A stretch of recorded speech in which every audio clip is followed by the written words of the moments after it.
Hoy vamos a meternos de lleno en un tema complejo y, la verdad, a menudo malinterpretado de la historia religiosa de Estados Unidos, los matrimonios plurales de Joseph Smith, el fundador del mormonismo.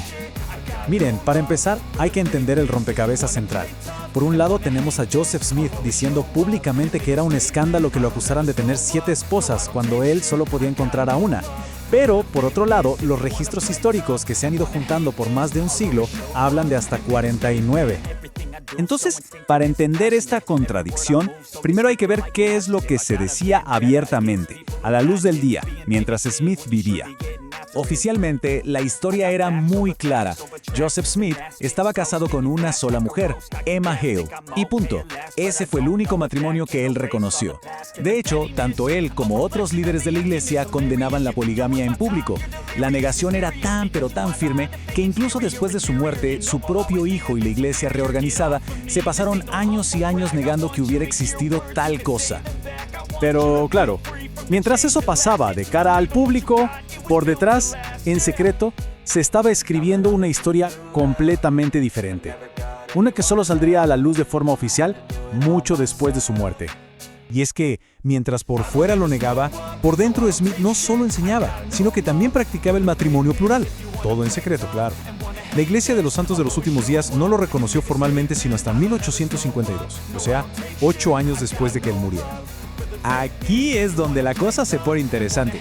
¿Cómo es que pasamos de una esposa, la única que se reconocía, a las docenas que se mencionan hoy? El simple hecho de cómo fue creciendo ese número ya nos cuenta una historia de descubrimiento histórico.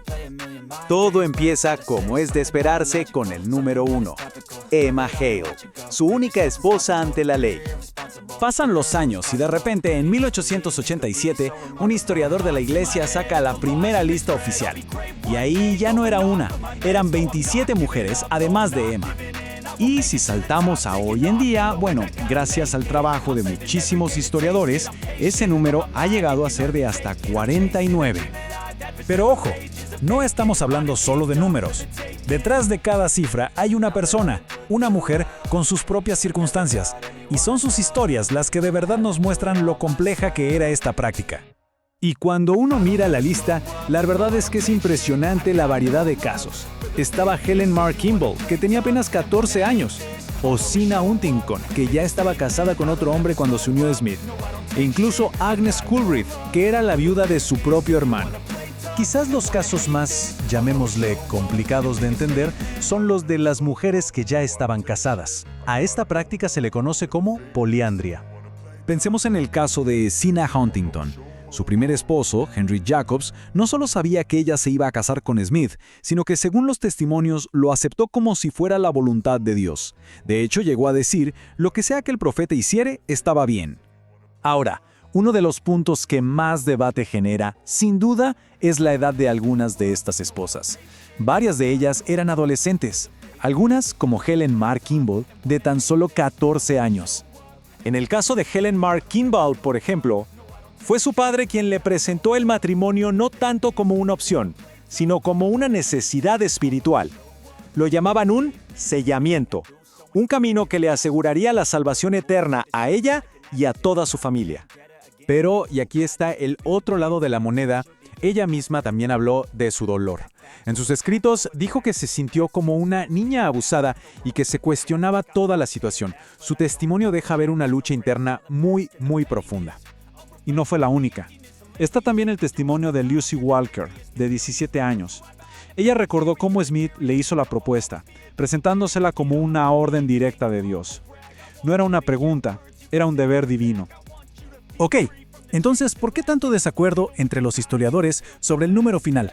¿Por qué no se ponen de acuerdo? Bueno, la respuesta en realidad es bastante simple: el secreto que lo envolvía todo. La clave de toda esta incertidumbre es que no estamos hablando de matrimonios civiles, con papeles y actas, no, para nada.